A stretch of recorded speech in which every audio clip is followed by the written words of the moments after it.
കണ്ണൂർ പിണറായിയിലെ കായലോട്ടെ റസീന ആത്മഹത്യ ചെയ്യാൻ കാരണം അവരെ പരസ്യ വിചാരണ ചെയ്തു എന്നൊരു വാദഗതി വരുന്നുണ്ട്. ആൾക്കൂട്ട വിചാരണ ചെയ്തു. എന്തായാലും കഴിഞ്ഞ ഞായറാഴ്ചയാണ് ഇവർ റസീന ഒരു സുഹൃത്ത് ഒരു മയ്യിലുള്ള ഒരു പയ്യനുമായിട്ട് സംസാരിക്കുന്നത് കാണുന്നത്. അത് ഇവരുടെ ബന്ധുക്കളാന്ന് പറയുന്നു 3 പേര്. ആ കാറിനടുത്ത് നിന്ന് റസീനയെ പറഞ്ഞു വിട്ട ശേഷം ആ പയ്യനെ 3:30 അവിടെ ഒരു ഗ്രൗണ്ടിൽ കൊണ്ടുപോയി മർദ്ദിച്ചു. SDPI പ്രവർത്തകരായ 3 പേരാണ് ഇത് ചെയ്തത്. ഇയാളെ ഉച്ച കഴിഞ്ഞ് 3:30 മണി മുതൽ രാത്രി 8:30 വരെ ആ ഗ്രൗണ്ടിൽ വെച്ച് മർദ്ദിക്കുകയും ചോദ്യം ചെയ്യുകയും അയാളുടെ കയ്യിലുണ്ടായിരുന്ന മൊബൈൽ ഫോണിനകത്ത് മുഴുവൻ പരിശോധിക്കുകയും അയാളുടെ ടാബ് വാങ്ങിച്ച് പരിശോധിക്കുകയൊക്കെ ചെയ്തു. അതിനുശേഷം രാത്രി 8:30 മണിയോടുകൂടി SDPIയുടെ ഓഫീസിൽ കൊണ്ടുപോയി അവിടെ കൊണ്ടുപോയി ഇയാളെ ചോദ്യം ചെയ്തു, വിചാരണ ചെയ്തു. അതിനുശേഷം റസീനയുടെ ഭർത്താവിനെ വിളിച്ചു വരുത്തി, ബാപ്പായോ ഉമ്മയും വിളിച്ചു വരുത്തി ഈ കാര്യങ്ങളെല്ലാം അവരുടെ അടുത്ത് പറഞ്ഞു. എന്താണ് ഇതിനകത്ത് ആ ചെറുപ്പക്കാരനും അല്ലെങ്കിൽ 40 വയസ്സോളം പ്രായം വരുന്ന റസീനയും ചെയ്ത കുറ്റം? ചെറുപ്പക്കാരന് കേൾക്കുന്നത് 21 വയസ്സേ ഉള്ളൂ. ആ ആള് അയാളുടെ കാറിനടുത്ത് നിന്ന് ഇവർ സംസാരിക്കുന്നതാണ് ഇഷ്ടപ്പെടാതെ ഈ 3 പേര് അവരെ പറഞ്ഞയച്ചിട്ട് പയ്യനെ മർദ്ദിക്കാൻ ഇടയായതെന്നാണ് വാർത്തകൾ വരുന്നത്. ഇതിനെ സംബന്ധിച്ച് ഒരു കേസ് പിണറായി പോലീസ് സ്റ്റേഷനിൽ രജിസ്റ്റർ ചെയ്തു. കാരണം റസീന അവരുടെ വീട്ടിലാണ് ആത്മഹത്യ ചെയ്ത്. അതിനൊരു ആത്മഹത്യ കുറിപ്പും അവർ രേഖപ്പെടുത്തി വെച്ചു. അതിനകത്ത് തന്നെ അവമാനിച്ച് തൻ്റെ സുഹൃത്തിനെ മ്ലേച്ഛമായ രീതിയിൽ കൈകാര്യം ചെയ്ത് മർദ്ദിച്ച്, ക്രൂരമായി മർദ്ദിച്ചു, ആൾക്കൂട്ട വിചാരണ നടത്തി. ആ ഒരു അപമാനം തനിക്കുണ്ടായി, അതുകൊണ്ട് ഞാൻ ആത്മഹത്യ ചെയ്യുന്നു എന്നാണ് അവർ എഴുതി വച്ചിരിക്കുന്നത്. അവരെ വീട്ടിനകത്ത് കയറ് കെട്ടി അവർ തൂങ്ങി മരിക്കുകയാണ്. അവർ ഒരു ആൺസുഹൃത്ത് എന്ന് പറയാൻ പറ്റുമെന്ന് എനിക്കറിയില്ല. 21 വയസ്സുള്ളൊരു പയ്യനുമായിട്ട് അവർ സംസാരിച്ചതാണ് പ്രകോപനപരമായി തോന്നിയത്. അവരുടെ ബന്ധുവായ ഒരാളും മറ്റു 3 പേരുമാണ് ഈ മർദ്ദനം അഴിച്ചുവിട്ടതെന്നും അത് ആൾക്കൂട്ട വിചാരണ നടത്തിയതെന്നും ബന്ധുക്കളെ വിളിച്ചു വരുത്തി ഈ കാര്യങ്ങളെല്ലാം അവരോട് സംസാരിച്ചുവെന്നും അവരെല്ലാം SDPI പ്രവർത്തകരായിരുന്നു. ഞായറാഴ്ച വൈകിട്ട് 3:30 തുടങ്ങിയത് രാത്രി 8:30 ശേഷവും അവരുടെ ബന്ധുക്കളെയും വിളിച്ചു വരുത്തി മയ്യിലെ ആ പയ്യനെ ചോദ്യം ചെയ്തുകൊണ്ടേയിരുന്നു. അതിനകത്ത് 3 പേരെ ഇപ്പം പോലീസ് അറസ്റ്റ് ചെയ്തു. ഇവരുടെ ആത്മഹത്യയോടനുബന്ധിച്ച് അവരെഴുതി വെച്ച നോട്ട്, അവരെഴുതി വെച്ച ആത്മഹത്യ കുറിപ്പിനകത്ത് ഈ 3 പേരെ പേര് പറയുന്നുണ്ട്. അതുകൂടാതെ ചില ആൾക്കാരുടെ കാര്യം കൂടെ അവിടെ പ്രസ്താവിക്കുന്നുണ്ട്. എങ്കിലും അത് പുറത്തേക്ക് വന്നില്ല. അതേപ്പറ്റി പോലീസ് അന്വേഷിക്കുകയാണ്, പിണറായി പോലീസ്. അതിൽ കൃത്യമായ ഒരു നടപടി പിണറായിയിലെ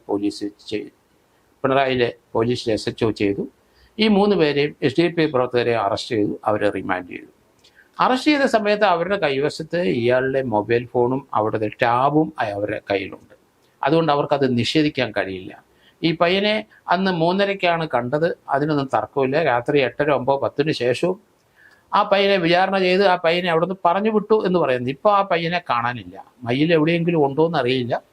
അതിനെപ്പറ്റി പോലീസ് അന്വേഷിച്ചിട്ട് ഒരു വിവരവും ലഭിക്കുന്നില്ല. ഇവരെ SDPI പ്രവർത്തകരെ പേടിച്ചു പോയി എവിടെയും ഒളിവ് നിൽക്കുന്നതാണോ, അയാൾക്ക് എന്തെങ്കിലും സംഭവിച്ചോ എന്നും അറിയത്തില്ല. എന്തായാലും ഞായറാഴ്ച ഉണ്ടായ സമയം അടുത്ത ദിവസം അവർ ആത്മഹത്യ ചെയ്തു എന്നുള്ളതാണ്. കാരണം ചൊവ്വാഴ്ചയാണ് അവർ ആത്മഹത്യ ചെയ്തത്. ഞായറാഴ്ച ഈ സംഭവം ഉണ്ടായത്. തിങ്കളാഴ്ചയെ പറ്റി വിവരങ്ങളൊക്കെ അവർ കൂടുതൽ അറിഞ്ഞിട്ടുണ്ടാവും. മാനസികമായ വലിയ സംഘർഷം അവർക്ക് ഉണ്ടായിട്ടുണ്ടാവും. ഇപ്പോഴ് വന്ന പുതിയ ചില വാർത്തകൾ, ഇവരുടെ ഉമ്മ ഫാത്തിമ അവർ പറയുന്നത് 40ഓളം പവൻ സ്വർണം കൊടുത്താണ് തൻ്റെ മകളെ കെട്ടിച്ചത്. അത് ആൺ സുഹൃത്ത് അടിച്ചുകൊണ്ട് പോയി എന്നാണ് ഇപ്പം പറയുന്നത്. അത് 2-3 വർഷമായിട്ട് ആ പയ്യൻ വീട്ടിൽ വരാറുണ്ട് എന്ന് പറയുന്നുണ്ട്. അയാളുടെ സ്വന്തം കാറിലാണ് വന്നിരിക്കുന്നതെന്ന് തോന്നുന്നു. അത് തന്നെയല്ല, അയാൾക്ക് ഇവരുടെ നിന്ന് പൈസ വാങ്ങേണ്ട ആവശ്യമുണ്ടോ എന്നുള്ളതും പ്രശ്നമാണ്. കാരണം 21 വയസ്സേ ഉള്ളെന്നാണ് ഇതുവരെ വന്നിരിക്കുന്ന വാർത്തകൾ. 3-4 വർഷമായിട്ട് ബന്ധമുണ്ടെങ്കിൽ മൈനറായിരുന്ന സമയത്ത് ബന്ധമുണ്ടെന്ന് വരും. അതിന് ഉള്ള ഒരു സാധ്യത വളരെ കുറവായിട്ട് തോന്നും. ഏതായാലും ഈ പ്രവൃത്തി കേരളം അംഗീകരിക്കത്തില്ല. ഇതിന് ശ്രീമതി ടീച്ചർ പറഞ്ഞത് കേരളത്തിൽ താലിബാനിസം നടന്നിട്ടുണ്ട് എന്നാണ് പറയുന്നത്. അവിടെ അറിയാമല്ലോ വിചാരണ നടത്തുന്നതും കാര്യങ്ങളുമൊക്കെ. അങ്ങനെ ഒരു സംഭവം കേരളത്തിൽ ആദ്യമായിട്ടാണ് റിപ്പോർട്ട് ചെയ്യുന്നത്. അതിനുള്ള സാഹചര്യം നോക്കുമ്പം ഇത് വിചാരണ നടത്തി അയാളെ പിടിച്ചുകൊണ്ട് പോയി ഒരു സ്ത്രീയെ ഒരു പുരുഷനുമായിട്ട് സംസാരിക്കുന്നതിൽ ആ ആൾക്കാർക്ക് അത് അരോചകമായിട്ട് തോന്നിക്കപ്പോൾ അവർ പോലീസിൻ്റെ അല്ല അങ്ങനെയുള്ള ആൾക്കാരുടെ നടപടി അവർ കയ്യിലെടുക്കുകയാണ്. അതിനുശേഷം ആ പയ്യനെ മർദ്ദിക്കുകയാണ്. ഇതിനെ സംബന്ധിക്കുന്ന ഒരു കേസ് ഇപ്പം വന്നിട്ടുണ്ട്. ആ പെൺകുട്ടി അല്ലെങ്കിൽ റസീന എഴുതി വെച്ച അവരുടെ കുറിപ്പിനകത്ത് തൻ്റെ മരണത്തിന് കാരണക്കാർ ഇവർ 3 പേരുമാണ് എന്ന് പറഞ്ഞ സ്ഥിതിക്ക് അവരുടെ അമ്മയുടെ മൊഴി അത്ര ബലപ്പെടുന്നില്ല എന്നാണ് എനിക്ക് തോന്നുന്നത്. കാരണം തൻ്റെ മരണത്തിന് ഉത്തരവാദി അവരാണ്. ഉമ്മ പറയുന്നത് അതിൽ ഈ റസീനയുടെ ഒരു ബന്ധുവാണ് അവരെ അവിടുന്ന് പറഞ്ഞു വിട്ടത് എന്ന് പറയുന്നുണ്ട്. അത് എത്രത്തോളം ശരിയാണെന്ന് മനസ്സിലാകുന്നില്ല. കാരണം ബന്ധുവാണോ ആരായാലും ശരി 3 പേര് അതിനകത്ത് ഇൻ്റർഫിയർ ചെയ്തു, ആൾക്കൂട്ടവിചാരണം നടത്തി, അതിനെ പോലീസ് അറസ്റ്റ് ചെയ്യുകയും ചെയ്തിട്ടുണ്ട്. ഇതിനകത്ത് ഒരു പ്രേരണ കുറ്റം ഇപ്പം തന്നെ വെളിവായി. കാരണം അത് നിഷേധിക്കാൻ പറ്റില്ല. ആ 3 പേരുടെ കയ്യിൽ നിന്നാണ് ആ മയിലുള്ള പയ്യൻ്റെ മൊബൈൽ ഫോണും അതുപോലെ തന്നെ അയാളുടെ ടാബും റിക്കവർ ചെയ്തിരിക്കുന്നത്. അത് 27 എവിഡൻസ് ആക്ടിൻ്റെ പരിധി വരുന്നതാണ്. വ്യത്യസ്തമായ ചില വാർത്തകളൊക്കെ വരുന്നത് ഈ മരിച്ച റസീനയുടെ ഉമ്മ ഇപ്പം ആ പ്രതികളുടെ പക്ഷം ചേർന്ന പോലെയാണ് തോന്നുന്നത്. കാരണം അവർ പറയുന്നത് ആ പയ്യനുമായിട്ടുള്ള ബന്ധത്തിന് ശേഷമാണ് അവരുടെ ഏകദേശം 60ഓളം പവന് നഷ്ടമായിരിക്കുന്നത്. 40ഓളം പവൻ ഉണ്ടെന്ന് പറയുന്നു. അവർ പിന്നെ പലരെ ആൾക്കാരെ നിന്ന് കടം വാങ്ങിച്ചിട്ടുണ്ടെന്ന് പറയുന്നു. എന്താണെന്ന് അതിന് വ്യക്തതയില്ല.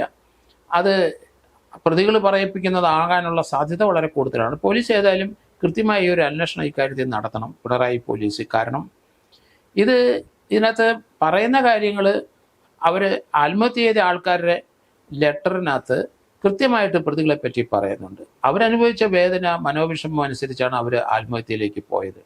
കാരണം സമൂഹത്തിൽ ഇനി ജീവിക്കാൻ കഴിയില്ല. ആൾക്കൂട്ട വിചാരണ നടത്തി എത്ര മണിക്കൂർ 8-10 മണിക്കൂർ അവരോട് സംസാരിച്ച പയ്യനെ കൊണ്ടുപോയി വിചാരണ നടത്തുകയും അയാളെ മർദ്ദിക്കുകയും ക്രൂരമായി മർദ്ദിക്കുകയും ചെയ്തു. അതിനുശേഷം അയാൾ ഇവരെ വിളിച്ച് കാര്യങ്ങളെല്ലാം പറഞ്ഞിട്ടുണ്ടോ എന്ന് അറിയില്ല. അതൊക്കെ പോലീസ് ഇനി അന്വേഷിക്കണം. കാരണം ഇവർക്ക് മൊബൈൽ ഫോൺ ഉണ്ടാവാം, ആ പയ്യന് മൊബൈൽ ഫോൺ ഉണ്ടാവും. തനിക്ക് കിട്ടിയ അനുഭവം കൊണ്ട് തനിക്ക് സംഭവിച്ച കാര്യങ്ങളെല്ലാം തീർച്ചയായിട്ടും ഇവരെ കൺവേ ചെയ്തിട്ടുണ്ടാവും. കാരണം അവരെ ആ കാറിൻ്റെ അടുത്ത് നിന്ന് ഓടിച്ചു വിട്ട ശേഷം പിന്നീട് എന്ത് നടന്നെന്ന് അവർക്കറിയില്ല. എങ്കിലും അവരോട് ആ കാര്യം ആരെങ്കിലും പറഞ്ഞിട്ടുണ്ടാവില്ല. പയ്യൻ തന്നെ അവരെ മൊബൈലിൽ വിളിച്ച് ചോദിച്ചിട്ടുണ്ടാവും. ചിലപ്പോൾ ഇവർ തന്നെ പയ്യൻ്റെ മൊബൈലിലിട്ടും വിളിച്ചിട്ടുണ്ടാവും. അതുകൊണ്ട് ഇത് പിണറായിയിലെ അവിടുത്തെ പോലീസ് സ്റ്റേഷനിലെ SHO കൃത്യമായ ഒരു അന്വേഷണം നടത്തണം. ആരോപണം പ്രത്യാരോപണമൊക്കെ ധാരാളം വരും. SDPI പ്രവർത്തകരാണ് എന്ന കാര്യത്തിൽ യാതൊരു സംശയമില്ല. അവരുടെ SDPIയുടെ ഓഫീസിൽ കൊണ്ടുപോയിട്ട് ആണ് ഈ കൂടുതൽ ഇയാളെ ചോദ്യം ചെയ്തതെന്നുള്ള കാര്യങ്ങളും വെളിയിൽ വരുന്നുണ്ട്. അതുകൊണ്ട് അങ്ങനെയൊക്കെയുള്ള ഒരു സംവിധാനം കേരളത്തിലെ ഇന്ത്യയിലും ഇല്ല. അത് അംഗീകരിച്ചു കൊടുക്കാനും കഴിയില്ല. കാരണം അതുകൊണ്ടാണ് ശ്രീമതി ടീച്ചർ അങ്ങനെ പറഞ്ഞത്. താലിബാനിസം ഇവിടെ ചിലവാകില്ല, താലിബാനിസം ആണ് നടത്തിയത് എന്നാണ് പറയുന്നത്. റസീനയുടെ ഭർത്താവ് റഫീഖ് ഇതേപ്പറ്റി ഒന്നും പ്രതികരിച്ച് കണ്ടിട്ടില്ല. അതുപോലെ പിതാവ് മുഹമ്മദ് ഉണ്ട്, മാതാവ് ഫാത്തിമ മാത്രമാണ് ഇപ്പോൾ ഈ വിവരങ്ങൾ പറഞ്ഞിരിക്കുന്നത്. അത് അവരുടെ 40 പവനോളം വരുന്ന സ്വർണ്ണാഭരണങ്ങൾ ഈ പയ്യനാണ് അടിച്ചെടുത്തത്. 2-3 വർഷമായിട്ടുള്ള ബന്ധം. അതൊക്കെ ഒരു കൗണ്ടർ ആരോ പറയിപ്പിക്കുന്നു തോന്നുന്നു. കാരണം 3 വർഷം എന്ന് പറഞ്ഞാൽ ചെറുക്കൻ മൈനർ ആയിരിക്കും, 17 വയസ്സ് പ്രായമുള്ളൂ.